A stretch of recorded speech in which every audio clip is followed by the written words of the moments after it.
बात अमन भाईचारे के लिए पूरे मुल्क में हमेशा मशहूर रहा है, लेकिन कुछ सालों से राजनीतिक कारण हैं या मालूम नहीं किस वजह से जनता के अंदर जो नफरत का जहर भर दिया गया है वो बहुत दुखदायक है। बार बार एक पंगा खड़ा हो जाता है और उसका दूसरा रूप लेता है।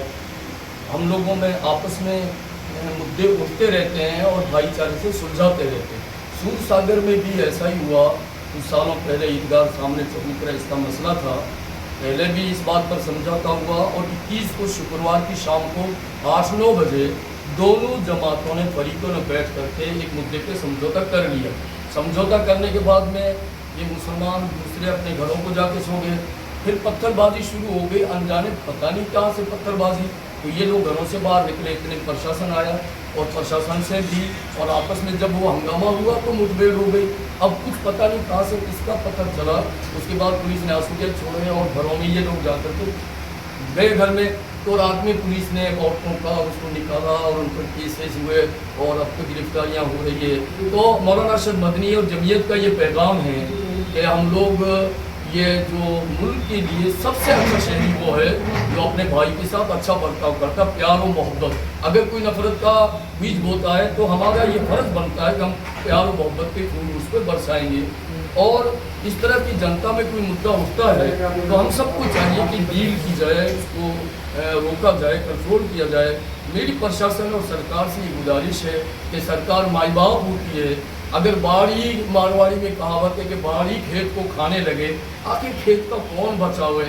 इसलिए ये जनता में जो एक जहन बन जाता है तो उसके लिए ज़रूरी है कि जो कुछ भी इस तरह के मसले आते रहते हैं दोनों फरीक बैठ कर सुलझाए। और सूर सागर में चबूतरा इसका मसला हुआ, ईदगाह का गेट बंद हो गया और दो समझौता हुआ। उस पर अभी भी कुछ दिनों पहले तक चबूतरे का काम चल रहा था। तो लोगों में एक भावना इस तरह पैदा होती है। तो मेरी गुजारिश सरकार से भी है, जनता से भी, मुल्क से भी है कि आप प्यार और मोहब्बत का बरसाएं। अगर कुछ इस तरह करता तो उसका हाथ पकड़ें जमीयत उलमा का। और हम सब तक कुर्बानी से ही ये मुल्क आज़ाद हुआ है। हम अंग्रेज़ों के गुलाम थे। तकरीबन 57,000 उलमा ने 1857 के अंदर कुर्बानियाँ पेश की इस मुल्क की आज़ादी के लिए। ये दिन देखने के लिए नहीं कि रत्ती रत्ती पर हम उलझने लगे। मुल्क विकास पर जब चलेगा जब हम लोग सब मिल और प्यार मोहब्बत के साथ आगे बढ़ें। आपका परिचय क्या है? मैं मिला हूँ कलेक्टर से, जो कमर्शियल हैं, कमिश्नर साहब से, DC से, सबसे मिलकर अपनी बात रखी। उनको कहा कि भाई समझौता हो गया, उसकी कापी भी मैंने कापी भी दिखाई कि ये दोनों फरीकों समझौता 8-9 बजे हो गया। तो फिर ये पत्थरबाजी कहाँ से शुरू हुई और किसने की और किस मुद्दे पे की, अभी समझ में नहीं आता।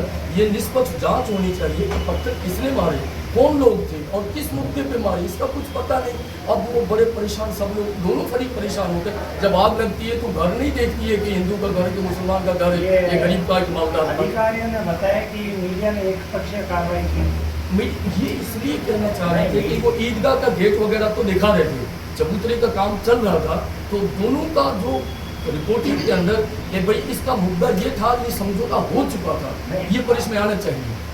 और वो चबूतरे का फोटो बात की बात है सर। आप Rajasthan all India working committee member Jamiat Ulama Hind. अच्छा बात है। अब आप कह रहे हो मीडिया ने एक पक्षीय कुछ मीडिया ने उसमें कुछ नहीं। देखो चाचा जान, आप जोधपुर पधारे हो, आपका स्वागत है, ठीक है। तो जैसे आम आवाम